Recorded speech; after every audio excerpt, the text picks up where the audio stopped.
Okay, Eric, are you ready to get started? Okay. I Well, am.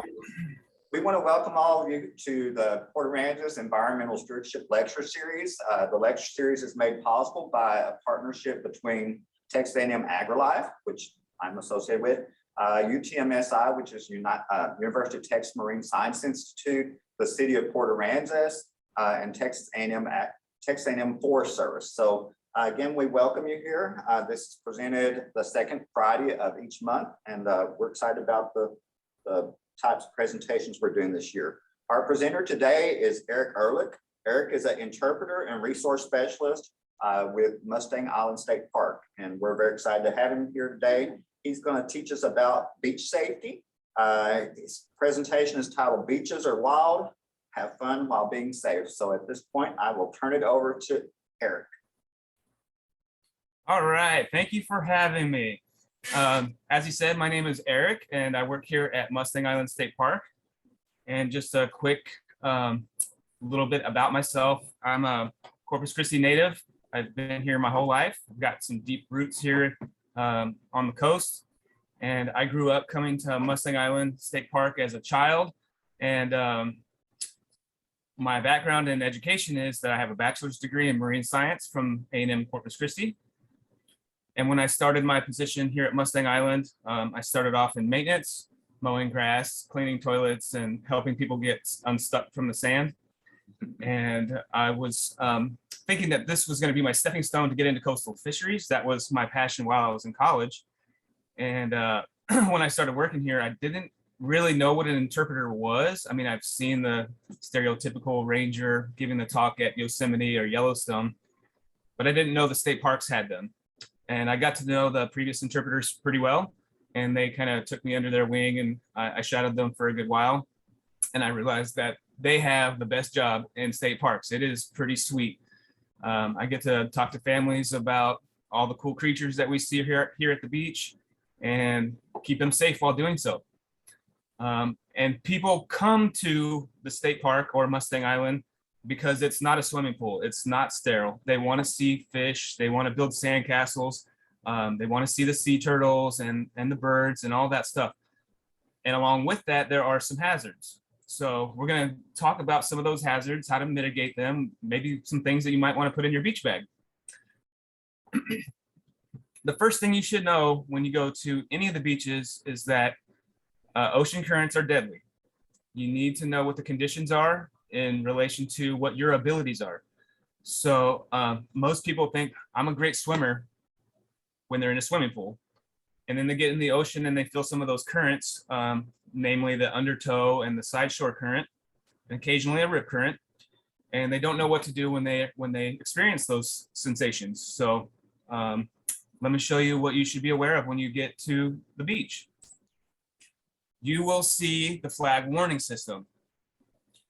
And it's pretty straightforward. If you see any color other than green, you should know what those colors mean. Green is like a green light. You're safe to go.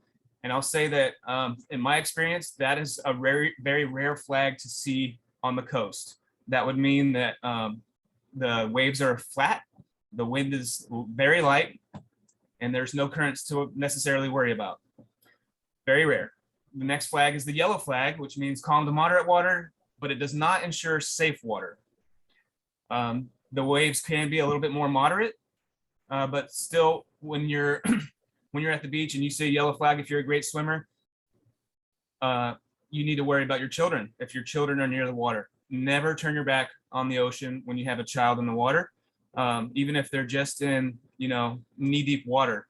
The wave periods are not always pretty straightforward. It comes in rhythms. Sometimes a larger wave can come through there and sweep their feet out, knock them down, and if they aren't great swimmers, then they can be swept away somewhere. The most common flag we've been having lately for the past, 2 months or 3 months is the red flag, which indicates heavier surf, heavier winds, lots of long shore current, meaning the current is traveling during the summer from south to north. And a lot of times what happens in this situation is you could be out swimming or playing, riding a boogie board, and the current is slowly drifting or pushing you north. And small children or young young people will get out of the water and look around and they don't see their parents' vehicle or their parents, and they'll continue walking in the wrong direction. So every time we get one of those notices, hey, a parent calls the office, say my child is missing, I immediately start looking north of where their vehicles are. That's just been my experience, and it's been pretty helpful.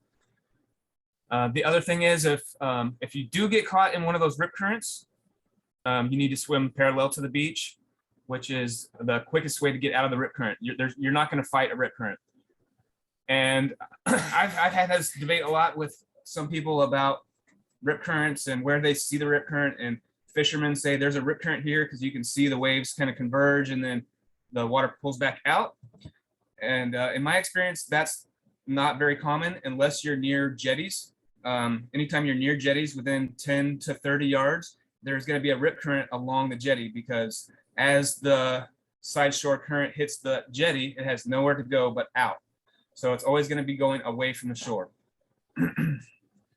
Purple flag indicates venomous or dangerous marine life. So think stingrays and man-o'-war, which is a type of sea jelly. And then the orange flag indicates environmental air or water quality. And there is a separate sign from Texas General Land Office that will indicate if there is a high bacteria count in the water. And they're testing usually for fecal coliform E. coli. And those events are typically triggered by heavy rain. So think about the cattle industry, your pet waste on your lawn or near the street. When it rains, that stuff is flushed out into the bay and then eventually out through Port Aransas Ship Channel and Packery Channel, those jetties there. So know your abilities and know what the conditions are. So speaking of hazardous marine life, we've had some instances of Portuguese man-o'-war lately. They are obviously at the mercy of the ocean currents. They get washed up from heavier wind days. And the image you see on your screen is what they look like when they're washed up on the beach. And the thing I want you to note about this is that their tentacles can be very long. So if you see this blue part in the water, the bubble portion, the tentacles can be stretched much farther than that. And I've heard that they can be, 100 feet long or something ridiculous like that. But in my experience, when I see them in the water, when they're close to shore, they've been kind of battered by the wind and waves a little bit, and those tentacles will break off, and they're not that long, but they can still be 10, 15, 20 feet long when they're near shore. So imagine, if you can, where the ocean currents are taking it, and go the opposite way. Give it a wide berth so that you're not in the path of those tentacles as it passes by you. And we hear all the wrong old wives' tales about what the treatment is, and I'll let you use your imagination, but what you see on your screen is the right treatment. So Benadryl ointment, lidocaine spray, vinegar and baking soda, and you'll need to rinse it with fresh water. And they say if you use a credit card to scrape the area, make sure that there's no residual tentacles left on you. That is supposed to help. A lot of times for small children, especially when they get stung, I think there's a pretty strong placebo effect when you're giving any kind of medication.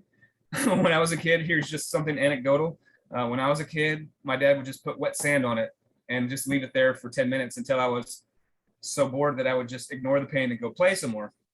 I don't recommend that, especially if your children might be allergic to bees or wasps.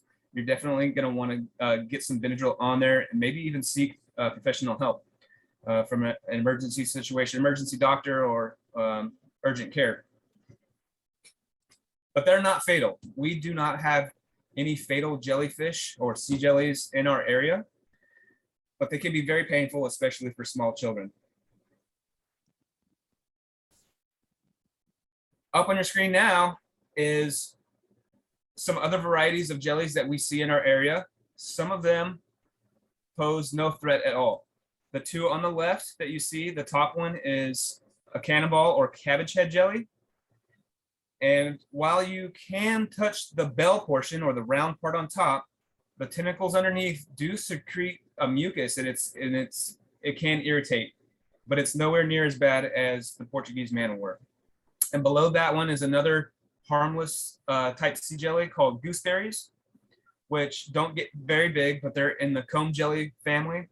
And if you've ever been to the Texas State Aquarium, they have a really cool exhibit with UV light on comb jellies, and you can see the bioluminescence of those jellies under UV light, which is pretty cool. The two on the right are actually the same species, just one is in water and one is already washed up on the beach. But I did that intentionally so that you can see that they do look totally different, or they can look very different when they're in the water versus when they're washed up. So on the bottom, you can see that it's flat. You can't really notice the tentacles very well. And those tentacles can just be kind of tucked underneath the bell or the top part of that jellyfish.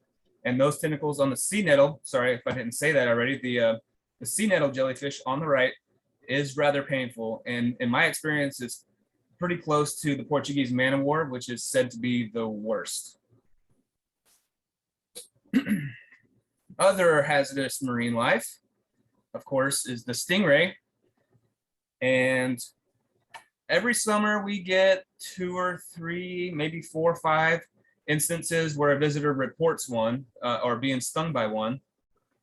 And the treatment for that is hot water, and you have to soak your foot until the pain goes away. And you won't know if the pain has gone away until you take your foot out of the hot water, and that toxin will just kind of have that feeling of going back up your muscle system, or it'll feel like it's traveling up your body. And to prevent those, basically, you just shuffle your feet or walk very slowly so that the stingray can sense you and get out of your way. Now, so they are related to sharks, and so they have the ability to sense your presence even if the water is fairly murky. And in my experience, I've actually never seen here, I've heard of it, but I've never seen here a child that has been stung by a stingray. It's way more common for adults to be stung, and I believe it's because adults can walk and stomp through the water much quicker, and the stingray doesn't have a chance to get away. And if you look, the stingray is about midway along the tail. It's not all the way at the end, but when you step on the stingray, any part of this area, they can flip this tail up, and so you're usually going to get stung either on the top of the foot or the side of the ankle.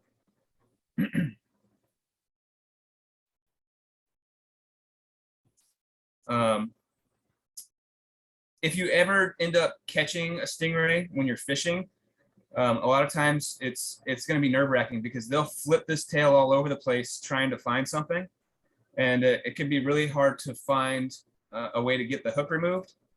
And what I see most people do is simply just cutting the line, and right behind the eye is something called a spherical, which is they'll intake water through their mouth and blow the water past their gills over these sphericals, and the water will come out here.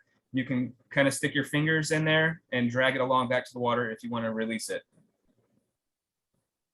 And I get people asking a lot about sharks. People think that the ocean is teeming with sharks, and it is. But typically a shark that's big enough to cause any damage to a human is going to be in much deeper water. So if you think about a bull shark or a tiger shark that is, 7, 8 feet long, the top of their dorsal fin to the tip of their pectoral fin is going to be 3 or 4 feet tall. So minimum, they're going to need 3 feet of water or more, which is, waist deep on a 6-foot human. And to be honest, we would see that fin. We would see the fin near shore. And in my experience, I don't see sharks near shore. And there is a database that has all the shark attacks or incidences of sharks. And I think the last fatality was back in 1985-ish in Galveston. And the person was fishing and got bit on the leg. But it's very rare to hear of or to see fatal shark attacks. That being said, they are in the water, and if you're not comfortable with that thought, then stay in very shallow water. knee deep or less. Sun protection is really important for those little kids. They've got very sensitive skin. Even adults are going to want to wear sunblock SPF 30 or higher and reapply it every 2 hours. My personal experience, I never stay at the beach for more than 2 hours because my kids are typically over it at that point. They've done all their sandcastle stuff. And if I have to reapply sunscreen to them, they would just assume rather go home, because putting sunscreen on them when they're sandy and wet is not effective very much. And it's also uncomfortable to have sand rubbed into your skin. And a quick note about, about sunscreen. Liquid sunscreens can really irritate your eyes. So I really recommend having two kinds of sunscreen. One is the stick kind. So imagine like a giant chapstick type sunscreen. Use that for faces and use the liquid kind for everything else.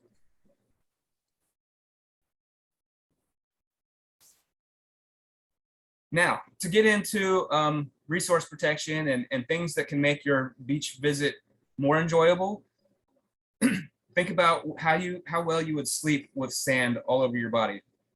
Think about also with strong wind and soft sand, your tent stakes are not going to be very effective. I always recommend if it's going to be a windy night, which most of the time it is, if it's a windy night, use something else to anchor your tent's guy lines. So I see people taking grocery sacks and or like tying your tent string to an ice chest or to whatever else that's heavy. The alternative is you can also dig a rather deep hole and tie your string around that tent stake and put it in horizontally and bury it. So in other words, instead of hammering the tent stake straight in, dig a hole and bury it horizontally. It's going to make removing your tent stakes more challenging. And that is probably another common debris item that we see left behind after busy holiday weekends. You know, people tend to, tend to pack up really quickly when they're miserable after camping and sleeping in a pile of sand. So just be aware of that. The other thing I recommend is getting a bucket of fresh water, and you're going to put that kind of right in the doorway of your tent. As you step into your tent, put your foot into that bucket of water and then onto a towel or whatever, so that you're not just tracking sand in, because honestly, there is no easy way to get into a tent without bringing sand in there. The other thing I see that's very common is people will try to block the wind with their vehicles. And if you're ever out on the beach and you see a man-made structure, let's say it's a picnic table or a bollard pole that, you know, designates a no driving zone, after a heavy wind event, look down at that pole and you're going to see a pattern on all of them where the sand is eroded deeply around that structure. And what happens is that the wind will hit one of these man-made objects and it swirls. Think of it like a baby tornado. So the object is going to cause the sand to kind of swirl and come up higher than it normally would. So think about your vehicle in front of your tent. It's just going to cause that sand to swirl around your vehicle more, and it's going to cause more sand to get into your tent. My 2 cents anyway. Okay. Oh, and you know, I should have said this about 4 slides ago, but if anybody has any questions as I'm going, put it in the chat box, or you can even interrupt me with questions. I will not be offended. And it just means that I probably didn't go over something. So feel free to put a comment in the chat box. Dune erosion. If you remember, we had a very busy tropical season last year, and we even went into the Greek alphabet. And if you're a native or a local and you drove up and down the beach in September, October, you notice that a lot of our sand dunes looked like this picture in the screen. I want you to pay attention to those roots dangling down, how long those roots are. They're 3 or 4 feet deep. And a lot of our dune plants are very delicate plants. In other words, the sand has very little nutrients and there's very little moisture. So the roots are going to go very deep into that sand to find those nutrients and to find that moisture. And without those plants, the island doesn't exist. There is a reason why we don't allow 4x4s driving up into the sand dunes. Anything in the vegetation is prohibited. So if you want to continue having access to Texas beaches, we've got to take care of it. And the number one thing that we can do is protect those dunes. I will also say that in the areas where we have man-made roads going from a parking lot onto the beach is where we do most of our maintenance here at our park. We have a tractor and we're constantly clearing sand off of the roadways because that's where sand, the island is naturally going to want to heal itself or patch those holes that we make. It's the delicate balance that the state parks have to maintain. We're here to provide access to the resource, which is the state park and the beach. But we also have to manage what makes it the island and what makes it special. And we have to manage that resource and manage people's activities. So the island can heal itself pretty quickly. And in our day use beach, it was pretty wild because it basically flattened that area. And right behind our day use sand dunes is our parking lot. And we finally, I guess after 20 years, back in the 80s, they used to scrape the day use beach flat. So it was like a big sandbox for kids to play in. There was no vegetation there. And the parking lot would flood every time we had a rain event or a high tide event. And we'd have to use mechanical pumps to pump the water out. And it could take 24, 48 hours if you get 3 or 4 inches of rain. So we finally have a better management philosophy there. We've got a dune walkover, which provides a much easier access, and it also maintains the integrity of that parking lot. And of course, you can't really talk about dune erosion without talking about climate change. Like I said, last season was extremely active, and we went into the Greek alphabet with the number of storms. And so yeah, I'm watching the tropics now. I'm watching to see if we're going to be evacuating or removing all the man-made structures off the beach and getting ready to evacuate. One of those things that after Hurricane Harvey, we are always highly aware of what's happening in the tropics here at the park. Of course, the island has bay access as well. Most people come to our park and they're going to the beach to build sandcastles and play in the surf. And we've also got a couple of access points on the bay side. Most of that area is used for kayaking and fishing and even duck hunting in the wintertime.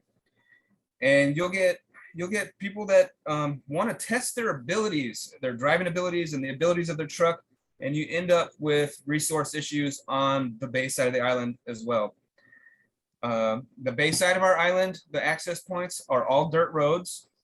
And one of the issues that kind of drives me nuts is that when people drive back there after a rain event, they see a puddle on the road and they decide to go around it through the vegetation. And that just quickly kills the vegetation. It establishes a new path. And we are down to less than 1% of this type of habitat. And this type of habitat is coastal prairie grassland. So think about all the farmland that we have to grow our crops and all the urban sprawl that we have. We all need to live and eat, but we're doing that at the expense of coastal prairie habitat. So like I said earlier, the balance between stewardship and access can sometimes be a delicate balance. So this picture is in Fish Pass. And somebody said, when they saw this picture, they said, well, they were driving down there at low tide and the tide came in, right? So, no, that's not what happened at all. The low tide line, I don't know if you can see it, is usually right here. So there is a lot of water on this road. It looks like a high tide event. So when they were there, it was obvious to me that they were driving way out there at a high tide. There's just no explaining to me why somebody would do that. I went back a few days later and that truck was out. So luckily they didn't have to pay any mitigation or they didn't get any fines for driving through water, but this is an environmental hazard right here. Okay, let's see, what else are we gonna look at? That's one of my favorite pictures, by the way. I just think it's so wild. That truck had to have been destroyed. Hopefully they had good insurance. Stewardship of the other resources. Sea turtles, like I said, this is not a swimming pool. This is a wild area, and we share the area with wild animals. Sea turtles are one of the most popular animals for people to see. They come from all over the state and the country, and a lot of times they don't realize that sea turtles are in such proximity to humans. And this is a juvenile green sea turtle, and they are super common around the jetties because at this stage in their life, they're mostly herbivorous, meaning they're eating algae. One of their favorite algae is called sea lettuce, and it grows all over the jetties. So if you're ever out near the ship channel in Port Aransas, you'll see these guys swimming back and forth in the channel.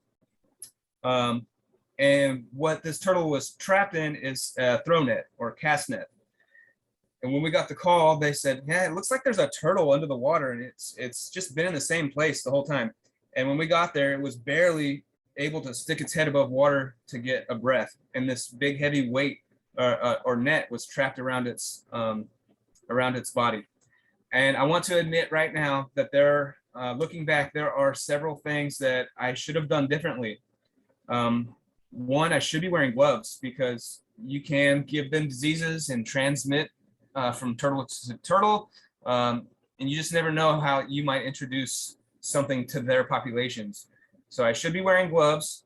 The next thing is it kind of looks like I'm yanking the net off of the turtle, but really I was pulling the net up out of the water.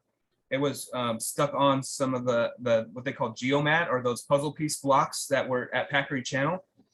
And the tide was rising, so we didn't have a lot of time. That being said, I should have also had some teamwork because you want to fully support that turtle. You don't want to pull on any of their appendages. You can dislocate phalanges and shoulder joints, and you might not be able to see it with your naked eye. You're not going to be able to see if that turtle has injury. So anytime we get a report of a turtle that's either trapped between the rocks or somebody caught it while they're fishing, that turtle goes to ARC, the Amos Rehabilitation Keep, for an exam. It's not I'm not a veterinarian, and I don't have an X-ray. I can't tell if that turtle is injured or not. And likewise, if you're ever fishing and you hook a sea turtle in any part of its body, mouth, flipper, whatever, don't try to remove that hook. The first thing you should do when you see a sea turtle is call that number, either of those numbers, unless it's in immediate danger of being hit by traffic or drowning. In this case, you're always going to want to call somebody for help because they're going to want to examine it. They're going to need to know the coordinates of where it was caught. They're going to measure the turtle for other data. Let's see. The other big problem for sea turtles is plastic in the environment. Texas is at the convergence of two Gulf currents, and anything that's floating around in the ocean can eventually wash up on the beach. And many sea turtles feed on jellyfish, sea jellies. And so if you see plastic wash up with a diamond-shaped hole in it or multiple diamond-shaped holes, it's from sea turtles eating plastic. And that's not good for them, obviously. The other thing that we were noticing lately is, I don't know how many loggerheads there have been lately, but loggerheads have been washing up like crazy. Unfortunately, several of them have been dead. Some of them are just dehydrated and exhausted. They've been able to collect some data on them, and they noticed that their blood glucose has been really low. And they're not sure if that's from any kind of shrimping activity or fishing activity, or just from the red flag warning days that we've had for so many months now, just trying to fight those currents to feed. So sea turtles, one of the most favorite things about Mustang Island.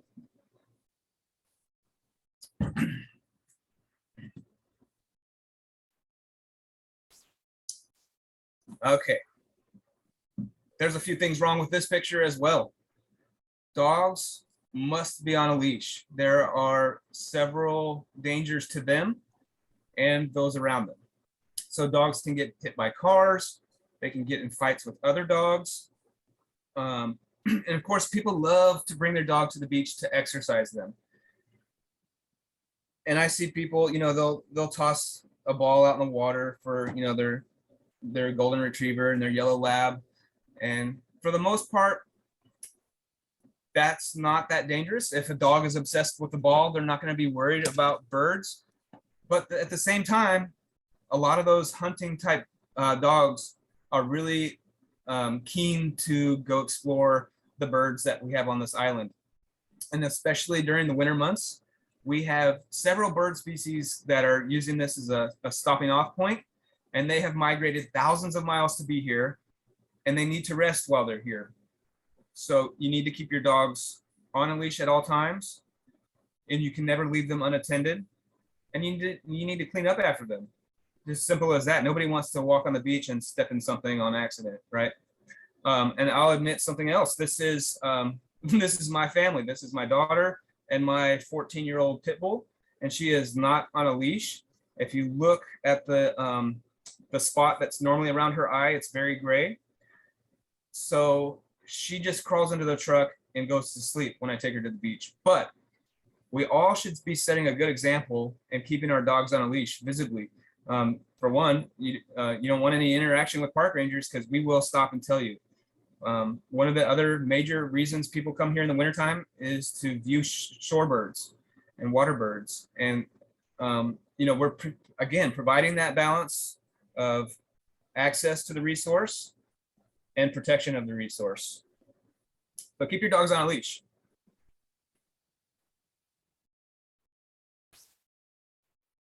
This is not my picture. This is not our area, but this is an activity that is very common in our area: kite surfing. Kite surfing is actually, it is allowed here at Mustang Island. We don't prohibit it, but if you go to the national seashore, it is prohibited there for the reason you see here in front of you. Kites are a big, large raptor to most birds. They think that it's coming for them. And like I said, they're here to rest. And when they're on the shore, that's what they're doing. And if a big giant kite flies over them, they're all going to scatter. What else would I say about that? Just because it is allowed here at Mustang, if you're a kite surfer or want to get into that sport, just show some courtesy to the natives, the ones that live here.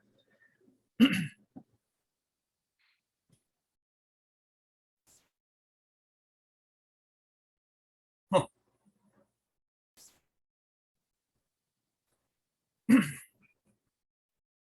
I thought I had another slide in there, but I guess that is the end of my presentation.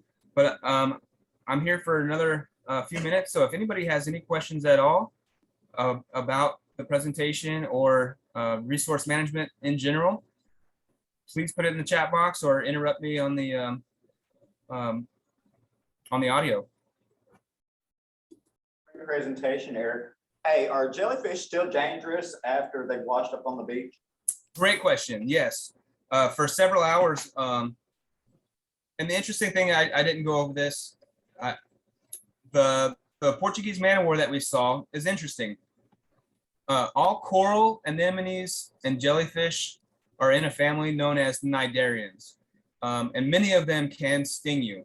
And to me, the interesting thing is that Portuguese man-o-war is a colonial animal in this, like coral. So coral is not just one animal, it's a colony, and they all work together to build that structure.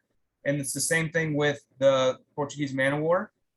Each, on the tentacles, if you were to look at it under magnification, each cell that can sting you is its own animal. And then there's another set of structure that builds the bubble, which is totally different than the other jellyfish that we talked about, like comb jellies and sea nettles. Those are all each one individual organism. And they can still sting you. Even when they're on the beach, you might think, oh, it looks so pretty, but just don't touch it. And I didn't put in there some other images of some other marine life. There's a little sea slug. It's tiny. It's the size of your fingernail. It's called a blue dragon. And supposedly I've heard that they feed on the Portuguese man-o-war, and they're able to somehow use that venom. They can collect that venom, and they can also sting you. There's another little tiny blue sea jelly called a blue button. It's about the size of a quarter, and it has tentacles all the way around it. And they are also somewhat harmless. I've put them. A quick comment about that is the skin on your hands is fairly tough, but you can still get stung there, especially kids. But if you were to touch any other part of your body, like the softer skin on the underside of your arm, it can still sting you. But blue buttons, the gooseberries, they're relatively harmless. But if you're in doubt, leave it alone. Eric, one of the worst things that's ever happened to me is getting pinned by a hardhead. Can you talk about what somebody should do in that situation? Great point. Yes. So the hardhead is a catfish. We have two species of saltwater catfish, the hardhead and the gaff top. And on the hardhead, especially, their pectoral fins and their dorsal fin have a little spine at the front. And I'm not sure the nature of the toxin or the mechanism of the toxin, but it can ruin your day as well. And so when you're handling them, what I always do is, if you're fishing, run your hand down the fishing line until you have a firm grasp on the hook or their mouth. They don't have any teeth that can bite you, but grab them from there. And then with your other hand, you can wrap your hand kind of tucked under their pectoral fins, so that, because as soon as you grab them, they're gonna do one of two things. They're gonna wiggle, and they're gonna flex those fins out. So once they flex their fins out, you kind of tuck your hand under those fins so that you can get a good hook, a good grasp on the hook. And I don't think, from what I have experienced and what I've researched, hot water is not the same treatment that you would use for catfish like you do for stingrays. If it's a bad enough puncture where you're getting some swelling, or if you're feeling ill at all, you probably need some medical treatment in the form of antibiotics and antihistamines. Very good. Should people try to put if they come across jellyfish and those other things on the beach, should they try to put them back in the water? Great question. What I usually do, if I'm doing a program, let's say a salty safari or what's washing in, I have my best little helpers dig me a little hole, and with some type of tool, whether it's a shovel or whatever, you bury them. Because if you are able to scoop them up with that shovel and flick them back in the water, what have you, the ocean currents are almost always coming onshore. So unless there's a cold front coming that's going to blow them back out to the ocean, they're at the end of their journey. If that makes sense. Did that answer your question? So there's really not any saving them. I don't believe so. No. I've tried to, it's so funny. Like, when I'm doing social media videos, people respond like, "Oh, save it, save it, save it." And I try to address that and, try to put them back for at least a little bit more, one last chance at survival, right? So recently we were having the sea hares wash in, which is a giant sea slug. And, they're coming onto the shore for the same reason as everything else that gets washed up, because the ocean currents are pushing them onto the shore. So you can try to extend their life a little bit, but they'll probably just end up down the beach a little bit.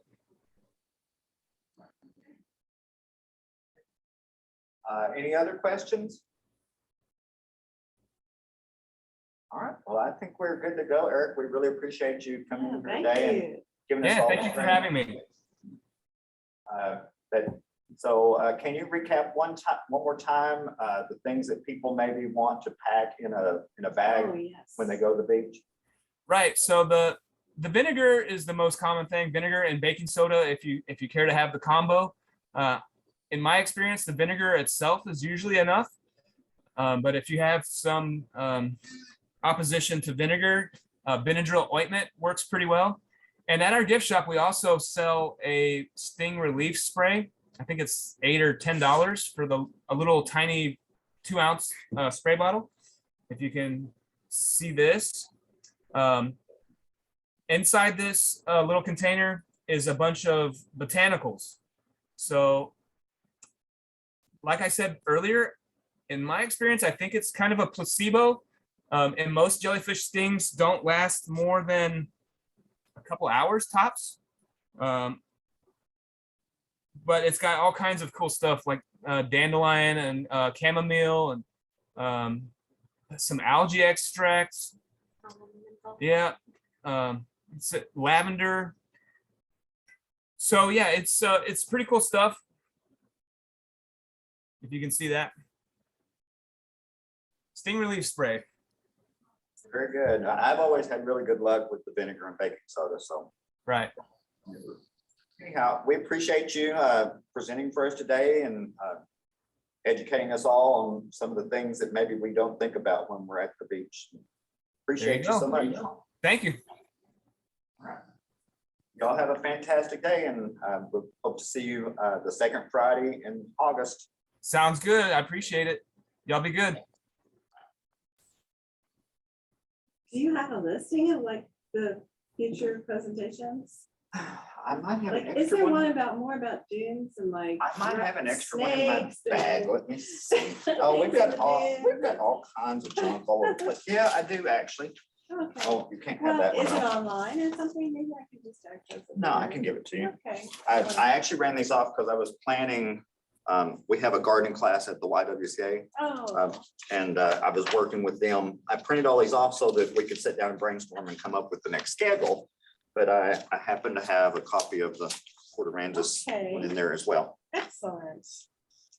Yeah, I just started subscribing to the South Jetty newspaper, so I'm trying to get information from that about things. Look how big you are on the screen, Yeah, Eric. I'm gonna send it to I was gonna ask earlier if anybody noticed that this sign is no longer here. you. No, I didn't. I don't know. I'm trying to remember if I remember seeing that sign. How long has it been gone? Let's see. It was before COVID, so 3 years, I believe. And they replaced it with a sign that is a tenth of the size. It's a little rectangle about this size. And I guess they did that to match the aesthetic across the state. So some parks are like historic parks, kind of have more freedom of how they design their signs. We didn't get a say in how they designed it. So it is just a little metal rectangle that says Mustang Island. People miss the turn all the time. Yeah. I mean, I lived here long enough that I know where it's at. Otherwise, yeah, I can see how they would miss it. And you know, I was going to say, when I used to catch stingrays, I always kept a towel in the car, and I would put that towel over that stingray where I could put live pressure on it until I got the hook removed, and then I could use the towel to pick it up and put it back in the water. So Yeah, that's a great idea. it worked great. Yeah. I never once got jabbed or barred by it. So It is not fun. I'm assuming you have. Right. All right. Well, I think we're done for the day. So Okay. Thank you for having me. yeah, thank you for doing it for us. You have a great day. Okay. Sure. You too. All right. Bye-bye. Yeah.